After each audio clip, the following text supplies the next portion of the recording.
Hello, everyone. Happy Monday. Happy Welcome back. Monday.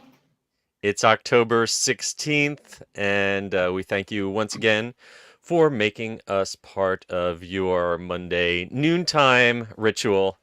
We're going to check in real quick to see who is in the chat, and then we are going to kick off the recording of this week's podcast. Yes, So Tolga has been showing up here bright and early for the last couple weeks to I let love us it. know how much they like My Little Pony and Disney. So thank you. Yes. And Michael Bingham, as always, is in early.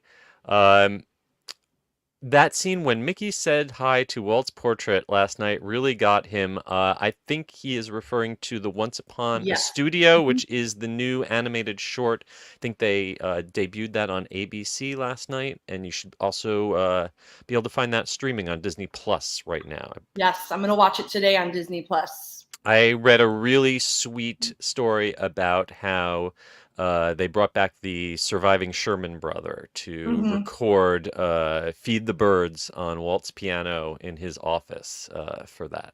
I can't wait to So watch. yeah, I haven't watched it yet, but I'm definitely looking forward to that. And in Derek's corner, we've got Blossom and Michelangelo checking in. Hello, welcome. Uh, Brian Sager said, Once Upon a Story hit him right in the feels. He Yes. is glad they didn't use AI for Robin Williams as the voice of the genie. I did not know that was a thing. I know that there was a big breakup back in the day between Robin Williams and Disney over the use of his voice for the genie after the first movie came out, and it kept him away from the sequel. But then he came back for the third movie, so I don't know how that all ended up with his estate after he passed away. But that's another thing to look for when you watch that short. Interesting. Yeah. Yeah. All right. Well, we've got a few people here listening, and I think we might as well kick this thing off. Just give me one brief moment because I didn't set up the presentation yet. Get to see a little behind the scenes here. Share that and remove that. And we are good to go. All right. And without any further ado, let's kick off this recording in 3, 2. Please lower your head and watch your step while boarding. Welcome to the Attractions Podcast. You are all clear for dispatch. Have fun. Hello, everybody, and welcome to episode 213 of the Attractions Podcast, sponsored by MEI and Mouse Fan Travel. I'm Seth. And I'm Carly. And we are here again to talk to you about the latest and greatest in theme park news and more, as well as what's going on in our own lives. Carly, what have you been up to this past week? My life hasn't been too exciting. I'm in that binge work cycle. I am getting ready to head to Los Angeles for a little bit to wrap out my spooky season. I did get the frequent Fear Pass this year at Universal Studios Hollywood for HHN, so I've already used it quite a bunch. But I'm really going to go get my money's worth this week, and I have been dreaming of. I know you're going soon too. Mm-hmm. The Stranger Things bar, the Stellar bar, they have this Demogorgon pizza, it's called, and it's in the shape of like the Demogorgon flower crown face, but really it's like a puff pastry, but with pizza inside of it, like cheese marinara and stuff, and it's so good. And I am just counting down until I can have that again this week. I will definitely pack some extra Lactaid pills for my trip to LA next week. Usually you are the one who is flying all over the place, and I am staying home. This was my turn. I took a quick trip up to Washington, D.C. I got to see some old friends. Got to go to the National Zoo and say goodbye to the pandas who will be returning to China soon. Absolutely amazing creatures, just fascinating to watch. And I got to take the Amtrak down to Colonial Williamsburg. Yay! Saw my old college. My old dorm is still there, and they installed air conditioning. So that's not fair. My day, there was no air conditioning in that dorm. Oh Um, my god. What is this, Europe? but yeah, right. Best of all, I got to go to Busch Gardens, Williamsburg, see the park during the daytime on possibly the worst weather, just rain, rain, rain all day long. But it kept the crowds away, and it's still a gorgeous park. And I got to see their Halloween event, which really surprised me. Not on the same budget level as a Universal or even a SeaWorld down here, but a lot of creativity, a lot of great ideas, and that's just such a wonderful park to have a Halloween event in because it's scary in the dark no matter what, just with all the woods and the crooked pathways. It doesn't take a lot to make that place spooky. Yeah, I mean, we talk about it a lot, that park, because I know you work there. Did you get to go on the new dark coaster? I did Dark Coaster, and I had a mixed experience in it. Yeah, actually, I felt that as a ride, it had a little more kick than I was expecting. The acceleration really, had some oomph for a family coaster. And some of the effects in the gravity building were fun, but I felt like there were a lot of missed opportunities in terms of storytelling.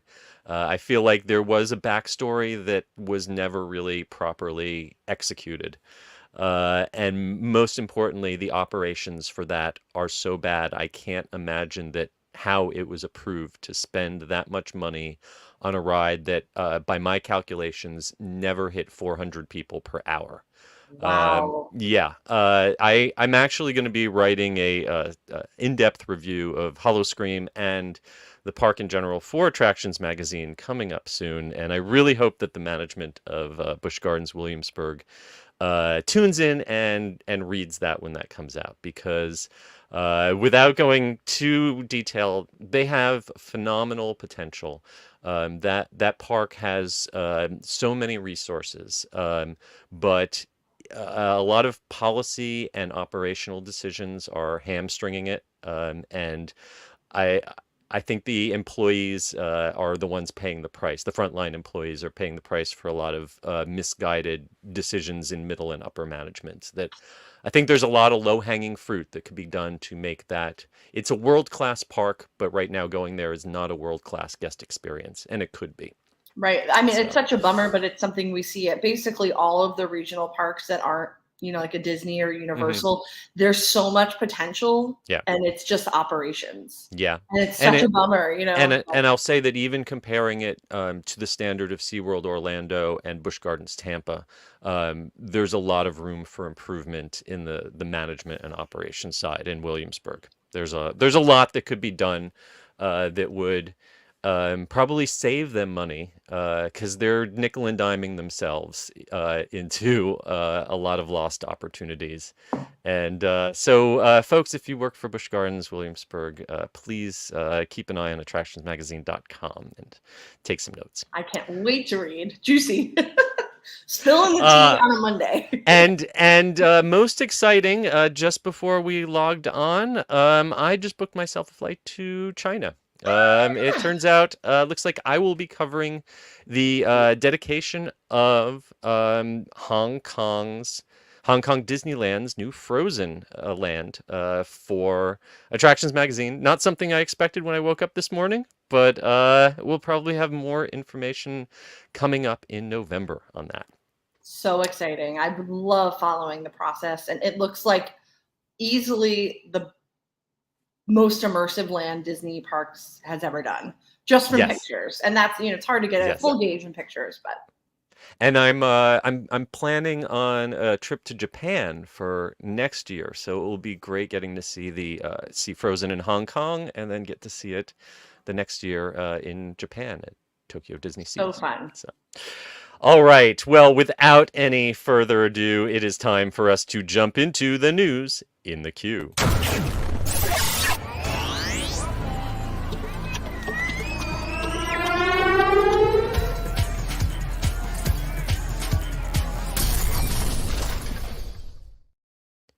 We're starting out in Disneyland with something that I really, really hope that we're going to get to see when we're out there. They have been doing a limited special test of new droids in Batuu, Star Wars Galaxy's Edge at Disneyland, and they are so adorable. They are so cute. This was surprising. I know quite a few people I saw on socials got to see it in real life, and it's just so adorable. Yeah, so these are a trio of little pint-sized autonomous walking robots, or droids, in Star Wars terminology. They are nicknamed Blue, Orange, and Green, and they are beady droids. If you have played the Jedi Survivor games, one of these little guys sits on Cal Kestis's shoulder throughout the game, kind of helping you out. And the neat thing is they have programmed these, they've teamed up with the animators to program these so that not just can they walk on 2 feet over uneven terrain and navigate, but they've got personality. They can get mad, they can get happy and do a little happy dance. And, just in still photos or, the videos we've seen on social media, they are so cute. So I really hope that we get a chance to see them Yes. when we're The out one there. issue is because they're so little.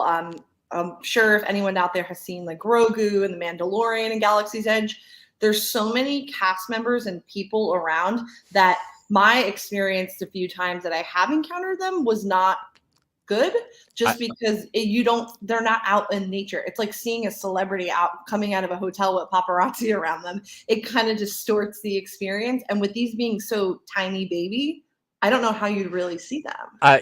Looking at this publicity photo, I am guaranteeing by the fact that there isn't a huge crowd of people surrounding them, they took this photo at dawn before rope drop. Yes. Because the realistic photos, like anytime any of the new, Mandalorian characters came out or whatever, all you would see was a giant crowd of people holding their phones up, and you could barely see that there was a character anywhere in the center Right. of that. So, but again, this is one of those be fair to Florida things because Imagineering is out there in California. They test these things out there at Disneyland. Maybe someday we'll get to see something like this at Disney World. We all remember when Galaxy's Edge was first announced that free roaming droids were announced as being part of the general entertainment that would be part of the land. So maybe, half a decade on, we're finally getting towards that. Right.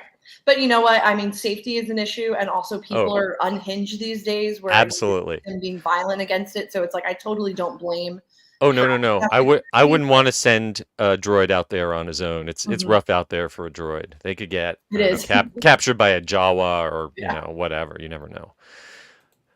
Next up, also at the Disneyland Resort, there are some new dining options coming to the downtown Disney district. They're reimagining that whole strip. You remember they tore down the AMC movie theater, and a lot of construction going on. But we've now got some details on 3 locations that are going to be added, and they sound really tasty.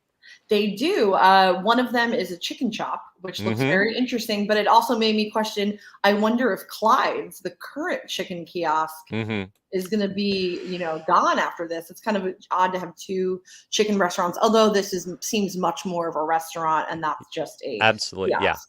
So Clyde's hot chicken kiosk specializes in those. It's kind of like skewers Yeah. with And they're Nashville so hot good. chicken. Yeah. They are tasty, but it's a very specific kind of regional thing. Gigi's Chicken Shop, which is coming in, seems a little more broad-based in that it does come from James Beard award-winning restaurateurs Rob Katz and Kevin Boehm, and Michelin star chef partner Lee Woolen. So it's got some real high-class qualifications for a chicken shop. But unlike the Nashville hot chicken that they have at the kiosk, this is going to be everything from chicken sandwiches to chicken salads and classic dinner table sides. So it's a little more elevated, probably. I'm also looking forward to 2 ethnic restaurants coming in that represent food that they've just not ever well represented at Disneyland. And that is Soul Sister, which is Korean rice bowls, otherwise known as bimbap, um, with a California twist. So you're going to have marinated meats and vegetables, rice, noodles, sauces, plus Korean style appetizers. And Yes, sip I and mean, this is great sonder. because you're in SoCal where there's so many Hmm. diverse influences with the cuisine, and it's nice to see them, tapping into that. Yeah. Sip and Sonder is your other new addition, and that comes from Amanda Jane Thomas and Shanita Nichols. And this is Caribbean-inspired food from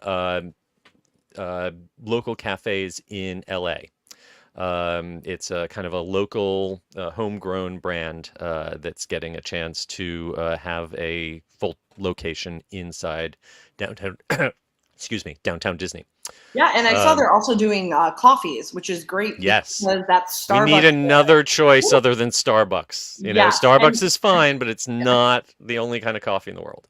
oh yeah, I usually walk to like the coffee house, but it's Hmm. nice to have just something else. That Starbucks gets lines of like 50 people deep, so Yeah, this is going to be a absolutely. great addition. So this is in addition to restaurants that we've known of before, like Din Tai Fung, Mhm. Paseo, and Centrico, that are going to be coming. We don't have exact opening dates, but we do know that before the end of the year, they should open up the new stage and lawn for special events. And that's going to include a sculptural tower designed by Nicholas Smith that kind of nods to the mid-century modernist architecture that I personally really love. Yeah, I think this is much needed. If you've spent time at Downtown Disney, eating can sometimes be an issue. It's just not as big as Disney Springs. There's not that Hmm. many restaurants within the Disneyland Resort hotels. And now that we continue to add capacity, we have the villas that just opened. Yeah. And even at Disneyland Hotel, there's really not that many options if you're staying on site to Yeah. eat at. And then you also get a lot of day guests coming to eat over there at like Trader Sam's. So definitely need more food options Yeah, at because there are Disneyland. times when you exit out of the park at the end of the day, you don't want to like get a meal inside the park. You want to find something that's a little quicker, maybe a little bit cheaper, and while you're on your way out, especially if I can get a Korean rice bowl to go and take it back to my hotel or whatever, that sounds like a great new option, and they definitely could use some more capacity for those kind of mid-range dining options there. Yes. And we just had the Disneyland Lounge open, which I just happened to be there for the first night Oh, of operations. And this is where the Steakhouse 55 lounge was. And R.I.P. yes. And the theming is not fully done, but I think that goes back to kind of adding the new rooms at the villas they needed somewhere else. And it's a great lounge. They Hmm. have full menu, great martinis. A lot of the Trader Sam's guys came Oh, over there to bartend. So they're trying, it's all definitely, right. you need those food options. You should check it out. All right. That is definitely on my list Mhm. for next week. Okay, moving on in more Disney news. Disney news that some people might not be quite as happy about. Over at Walt Disney World, Disney and AT&T have rolled out something called Character Clicks, which is a automated kiosk powered by AT&T 5G internet where you can get an augmented reality digital photo with the Disney characters without the characters actually having to be there. And I personally love technology, but I don't know how I feel about this. Yeah, I got this email to me for a story up, and I'm just like that's all I have for it is an eh. If I was staying there, maybe I would do it, but I mean, the magic of character interaction is hugging them and seeing them. I don't really, pictures, whatever. I Yeah. want to be in the moment and interact with them. So I'm just about this. So this is the way it works. This is happening right now at the Disney All-Star Sports and All-Star Movies resorts. So these are not your high-end resorts. These are basically your entry level on-property hotels at Disney. And in the lobbies, they've got these kiosks. You're going to walk up to it. You can tap your Magic Band or your Magic Mobile app or your RFID card ticket. You can pick some characters that you want to be in the photo. And then you stand and pose, and they sort of digitally superimpose the characters coming in. They snap it, and it goes to your Magic My Disney Experience account, and it's complimentary. You're not paying anything; it's free. So great. But if you go and you look on Instagram at the reel that Disney published of this, Yeah. demonstrating it, the first thing I want to point out, this is a very poor implementation of augmented reality technology. This is so there is a thing called occlusion. When you have digital characters trying to realistically be superimposed with people who are actually there, it's important to know what's behind and what's in front.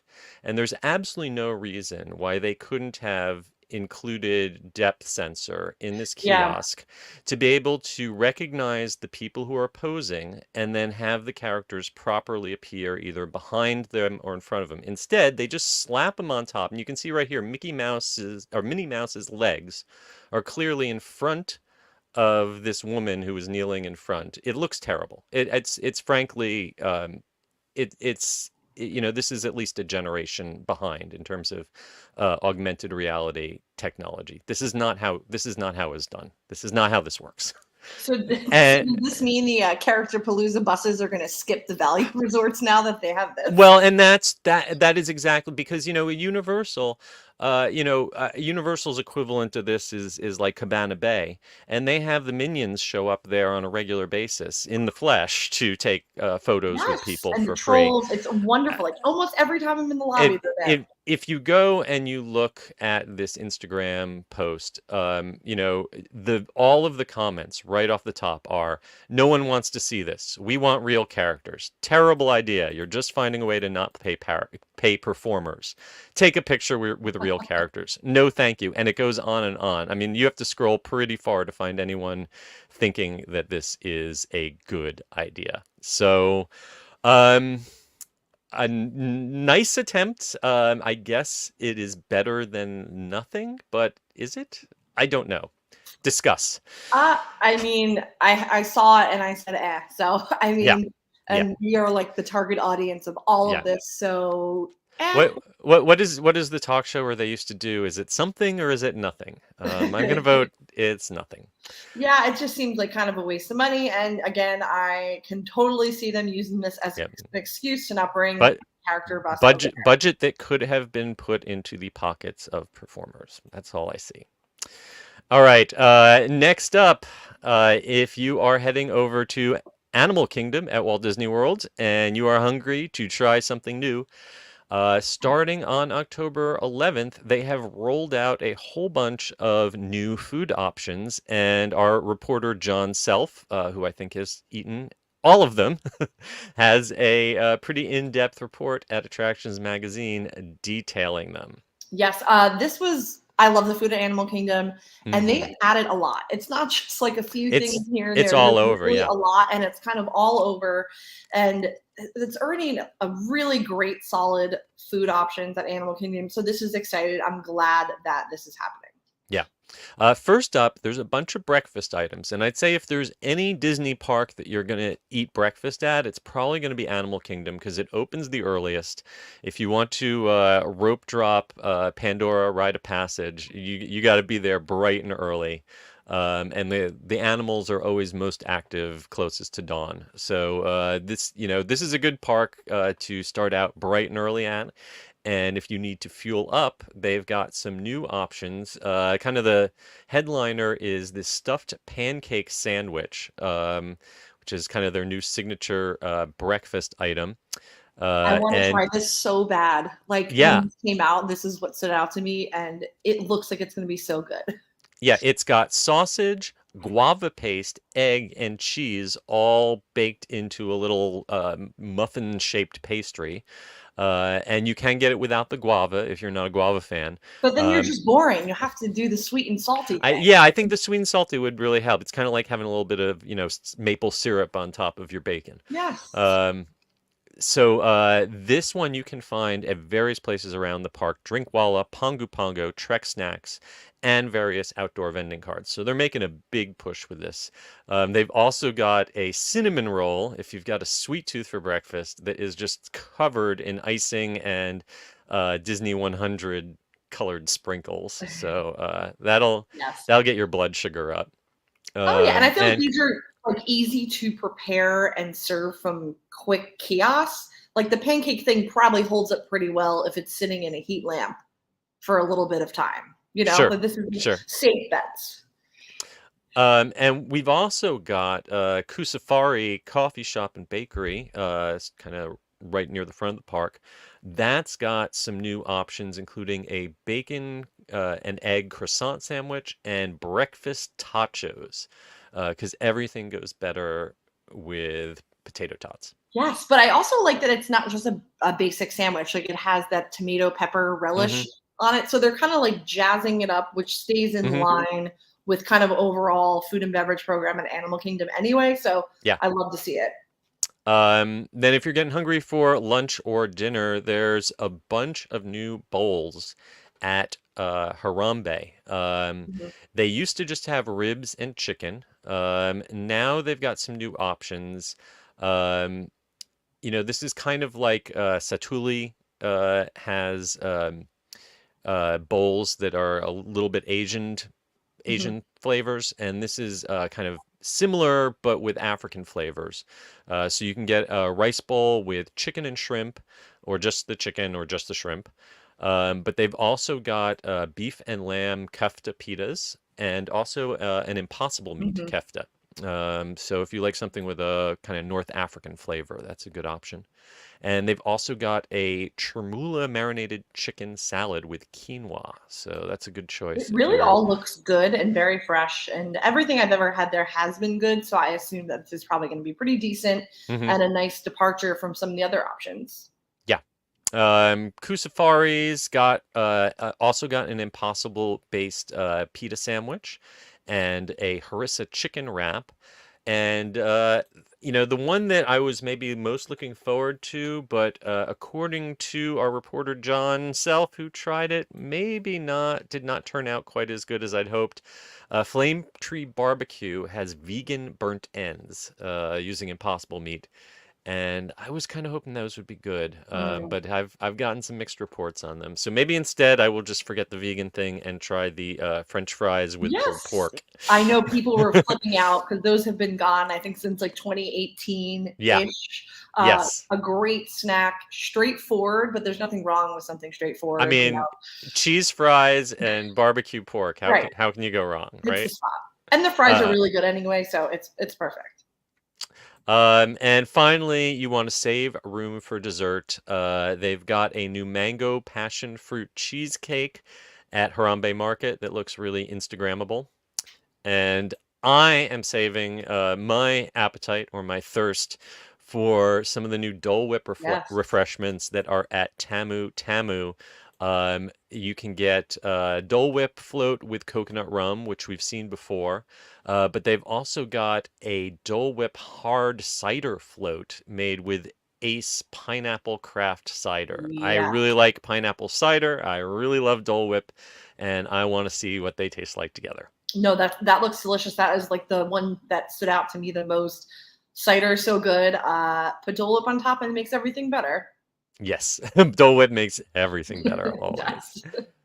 So check these out the next time that you are over at Animal Kingdom and let us know what you think. We are hopping across the pond. More Disneyland news, but this time in Disneyland Paris, where the I'm going to pronounce it wrong, so instead I'll use the English version, which is the Disneyland Paris Storybook Land Boat Ride. In French, that is Le Pas de Conte de Fils. Perfect. Oui, oui.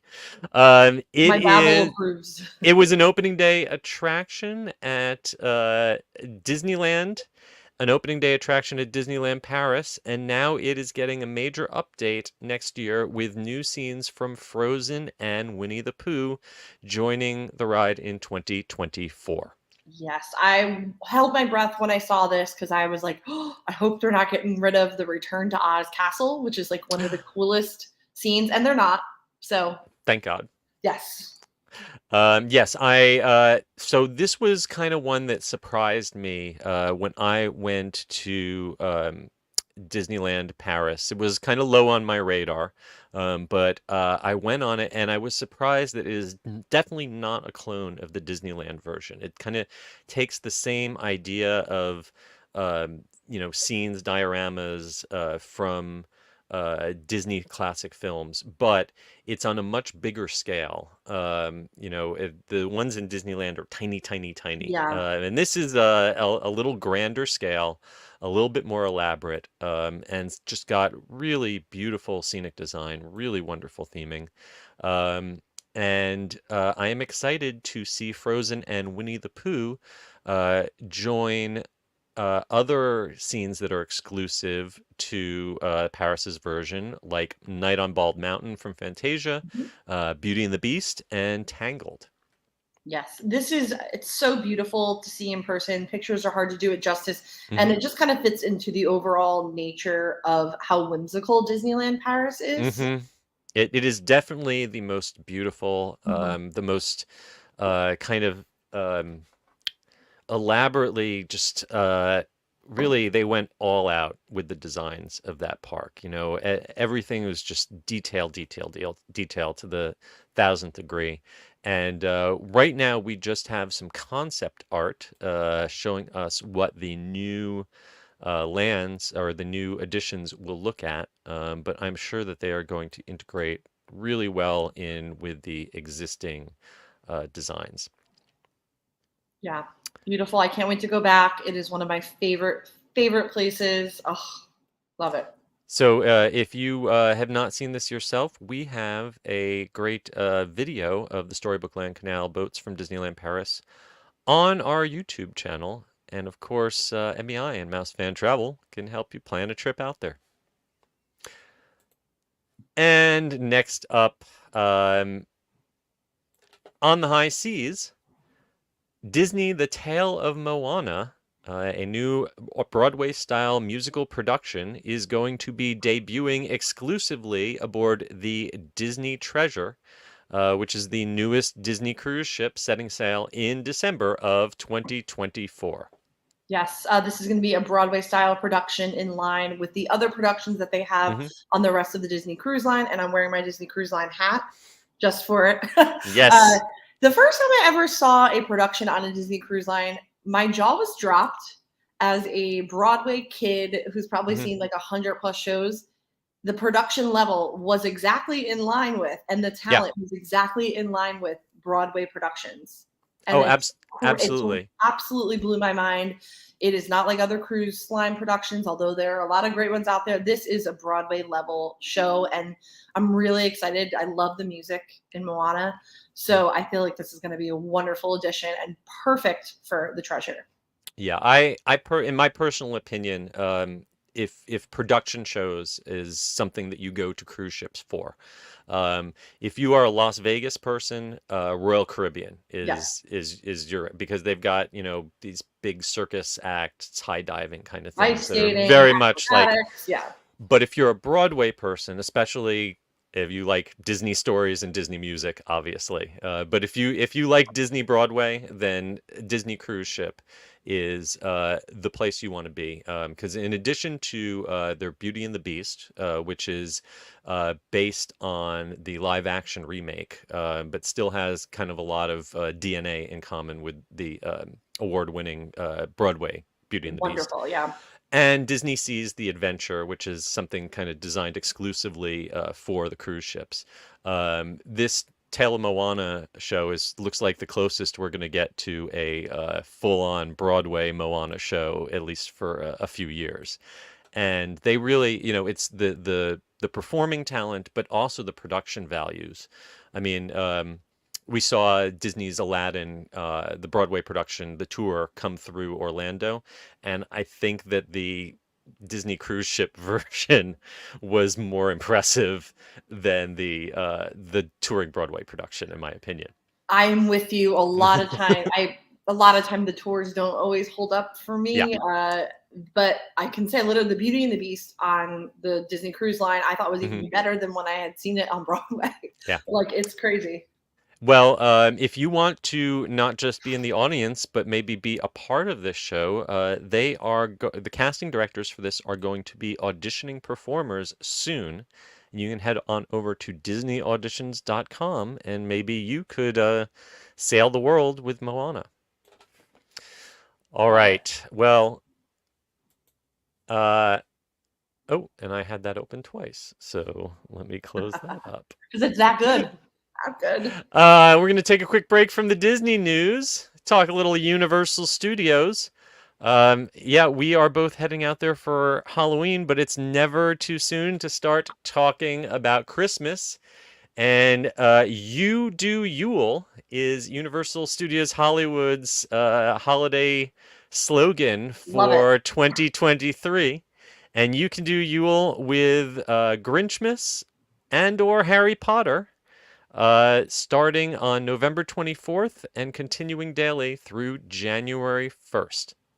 Yes, I love the holidays at Universal Hollywood. They have a lot of really good snacks. And also because it's not Florida, it gets a little chilly. So I could wear, like my Hogwarts house sweater. You could actually look Christmassy, holiday. Yes. Yes, you are going to want to break out that Hogwarts sweater just in time for the return of Christmas in the Wizarding World. Both in Orlando and in California, the light shows have been going through some changes. Ours is down. Hopefully, we'll come back for Christmas this year. We now know that it will definitely be coming back for Christmas in California. Not sure if there will be any changes, but even they haven't changed the show up. It's really great. I love it when they turn the whole castle into bangers and fireworks from the Weasley brothers shop. Yeah. And perfect time to drink some hot butterbeer. Yes, with some fire whiskey. Yes. But if you're feeling a little Grinchier, Grinchmas Jubilation is coming back to Universal Plaza, and there's going to be an all-new daytime show called Who Be Doo Wops. It's a musical singing show. Probably sounds like a doo-wop 50s style, maybe a cappella show, performing holiday classics.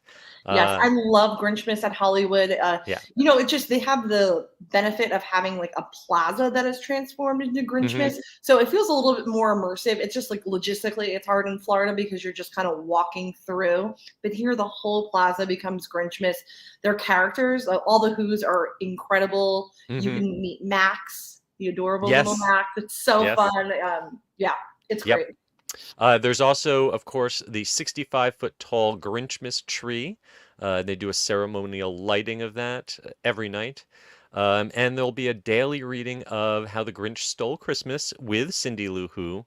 It's not quite on the scale of the full-on musical that they do here in Orlando, but they've got a great array of activities, holiday decorating, and of course, plenty of treats to try out. A lot of good treats. Yeah. And you can keep the party going out in CityWalk Hollywood.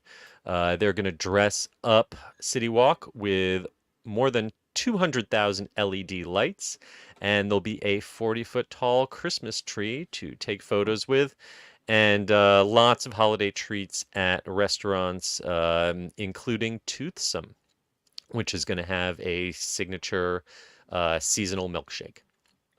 Very fun. You can check out our website, attractionsmagazine.com, and our YouTube channel for some fun videos from past Universal Hollywood holiday celebrations. And of course, MEI and Mouse Fan Travel can plan your trip out there. Yep. And to wrap up this week's news in the queue with something that is definitely not Christmas and cuddly. Just a little different. If you are in the Los Angeles area and you have always wanted to know what it would be like to be in a life or death competition, Squid Game, The Trials, is coming in December. We talked not long ago about a virtual reality Squid Game attraction, but this is a real life competition with a series of challenges that presumably will not end up with you dead. Uh, not quite that high stakes, but this is your chance to suit up for the Squid Games and participate in a real life competition using cutting edge technology themed to the popular Netflix series. Still haven't seen it. I know it is a very popular amongst many people. Not my style, but I mean, this sounds fun. Yeah, not a lot of details. Gotta assume that red light, green light will be part of this, but hopefully you will not be machine gunned to death if you move against the red light. Tickets for this one start at only $39. A lot of these kind of immersive events we've seen run a lot higher than that. Right. But the space is limited, and you're going to have to get tickets online in advance. So Netflix.com, and there is a link on their website for information about Squid Game, The Trials experience. Like we said, not a ton of details about exactly what's going to happen, other than you will face a series of escalating challenges, accumulating points to advance. But then after you survive or conquer the trials, you can celebrate at a night market offering Korean and international sweet and savory food and beverages from Chef Katina Hong of the award-winning Korean-American restaurant Yanbang. So sounds like a full evening. There's also going to be a merchandise store. There's photo ops. If you are a fan of this show and you've always wanted to know what it would be like to compete for your life, I guess this is the closest we'll probably come. Anyway, head on over to Netflix.com. Or look up Squid Game Experience on Instagram for more information. Are you signing up? I'm good. You know, I think You're good? I'll sit You're this good? one out. All right. Okay, well, that is going to bring us to the end of the news in the queue. Before we move on to this week's main attraction, it is time for us to hear a word from our sponsors. It's time for the... Sorry. Wrong button. The Attractions Podcast is brought to you by MEI and Mouse Fan Travel. Whether your next vacation is a magical trip to the theme parks, an exciting adventure to the pyramids of Egypt, or just a relaxing cruise on the turquoise waters of the Bahamas, MEI Travel provides premium service and expert advice to help you get the most of your vacation. They are always free of any hidden fees or costs to you. Visit them at mei-travel.com. It's time for the main attraction! And this week's main attraction is something that a lot of Walt Disney World visitors and annual pass holders have been waiting for a long time. All-day park hopping is finally returning to the Disney World Resort starting January 9th, 2024. You will no longer have to wait until after 2 p.m. to hop from one park to another. Hallelujah. Long time coming. Yep. January 9th is kind of the massive date for a lot of changes. Yes. Yes. Our experiences should be more streamlined and better come January 9th, 2024. Yeah, so this is part of a whole package of changes where they're slowly, not completely doing away with, but winding back a lot of the pandemic era restrictions in terms of park reservations and movement of people around the resort. The key thing we've known previous to this is that starting January 9th, we knew they were getting rid of park reservations for most guests who are not annual pass holders. Starting January 9th, all tickets that are date-specific tickets, you no longer have to worry at all about park reservations. And this new change means that if you are going to a park, if you want, you can walk in and immediately walk right out and head to a different park. You don't have any time restrictions as soon as the park is open, you're able to hop from one park to another. Yeah, Now, this is great. yes, it's a big, because there are days when, like, let's say you get a virtual queue to rope drop board and group 1 at Tron, but you don't have anything else you want to do at Magic Kingdom that day. You want to go over to Epcot. Well, before, if you had a morning at Magic Kingdom, you were stuck there until 2 o'clock. And this means that you can tap and do that one ride you want to at rope drop in the one park, and then head on, go wherever you want for the rest of the day. It is important to note that annual pass holders are still not completely free of the reservation system. We're still going to still have to check in if we want to go somewhere else. Yes, exactly. So, for a while now, if you're an annual pass holder, you can go to whatever park you want without a reservation after 2 p.m., as long as it is not Magic Kingdom on a Saturday and Sunday. That restriction is still going to be in place for right now. But if you have a reservation to one of the parks, you will be able to tap into that park and then immediately transfer to another park. I don't know that we have absolute confirmation that this means that you would be able to get a reservation on a Saturday and Sunday to a non-Magic Kingdom park, go to that park, tap in, and immediately transfer to Magic Kingdom. But from my interpretation of it, even that on a Saturday, Sunday before 2 p.m. should now be okay in Magic Kingdom.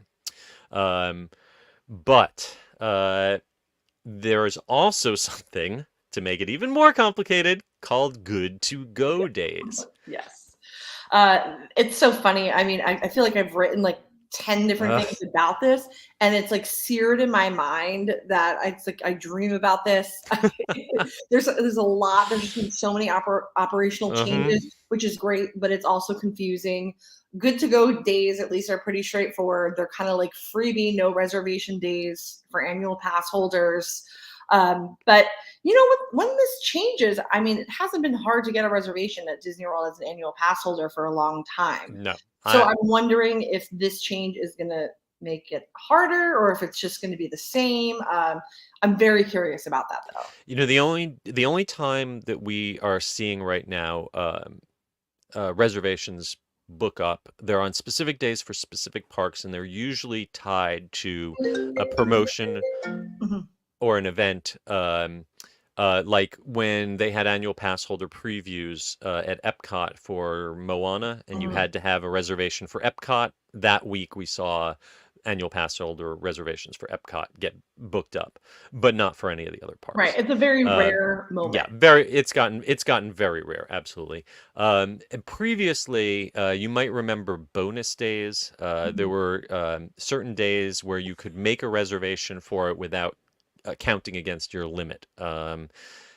Good to Go days, it's not the same as that. It's similar in the sense that it's the no charge or whatever, but you don't have to book it. If it's a Good to Go day, you don't need any reservation whatsoever. Yeah, I'm curious how it's going to look in the calendar, because like with the bonus days, it had that little green star, something like similar, on the calendar, where it's very easy to see. So we're still not 100% back to the freedom of, having an annual pass means you go anytime, any day that you feel like.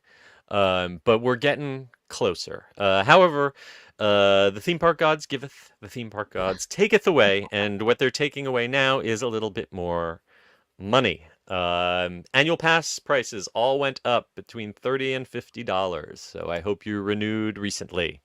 And Yes. parking now is up to $30 a day. So that's another good reason to have an annual pass with parking included. Yes, those hikes hurt because we had already had a hike before that. Hmm. Disneyland, their hike is also like a lot, Yes. which I'm now like I just renewed, so I'm good, but definitely will be going back to the drawing board when it's time for me to renew again because I got to run the math because well they raised Disneyland annual passes or Magic Key prices significantly, but yes, Disneyland also raised their regular ticket prices. Disney World tickets did not go up with this particular increase, and Disneyland's entry level, they've been kind of sticking at this. I think it's $104 a day for what they call Tier Zero. And they did, to their credit, add a bunch of Tier Zero days in the last couple months, which led to absolutely ridiculous crowds at Disneyland on those lower price days. But they have definitely increased the top level. It used to, when they first introduced the tiers, date specific pricing, we used to see that the difference between the cheapest ticket and the most expensive ticket was not necessarily big enough to make someone change their vacation plans. It would influence locals as to which day they would go, but it mhm, wasn't necessarily big enough to like reschedule your whole vacation around. Now we're seeing the gap between, the cheapest single day ticket and the most expensive single day ticket. It's big enough to that you like really have to factor that in along with the airfare and the hotel prices when planning your vacations. So it's definitely making things more complicated to plan those Disneyland trips, which is why you want to talk to MEI yes, and Mouse Fan Travel to help you do it. yes. You can't do this alone. No, God, bring a friend for Yeah. sure. January 9th also is a big day because we have the Disney dining plan returning. It Yes. goes with hotel vacation packages that can be booked now also through Mm-hmm. MEI and Mouse Fan Travel. So I know that I'm not a Disney dining plan person just because that's not my style. Nope. Uh, but you can save money if you're strategic, but also you really have to kind of do the math. Yeah. Absolutely. Definitely crunch those numbers because taking advantage of those dining plan discounts means you usually can't get any kind of hotel or ticket discount. So And there's a you, lot of promotions right now, yeah, a lot with ticket offers, package offers, hotel offers. So, you definitely want to, consult with someone because it yep, is confusing. yep. All right. Well, that just about will wrap up this episode. Before we go, we should take a look back at some of the comments left in the queue. Brian, following up on that earlier comment about Robin Williams as the voice of the genie in the new short Once Upon a Studio, confirming that they did get permission from the Williams estate. So excellent. Magic City Mayhem joining in. When talking about the augmented reality character photos that they're testing, this is a perfect example of just because you could doesn't mean you Yeah. should. Yes, that is the lesson of Jurassic Park. They're so concerned with whether they could do it, and they didn't think about whether they should do it. Michael Torres writing in to say that Universal is making a whole new theme park, Epic Universe, and Disney thinks that Park Hopper coming back is going to get anyone excited. Well, I am excited to have the Park Hopper restrictions, but yes, that is not nearly as exciting as a whole new theme park coming. So, Oh, I've been Disney. so Disney's excited. got 2024 to do whatever they want to do because 2025, I think, is going to belong to Universal. That's my feeling. Michael Bingham chiming in about the pancake sandwich at Animal Kingdom.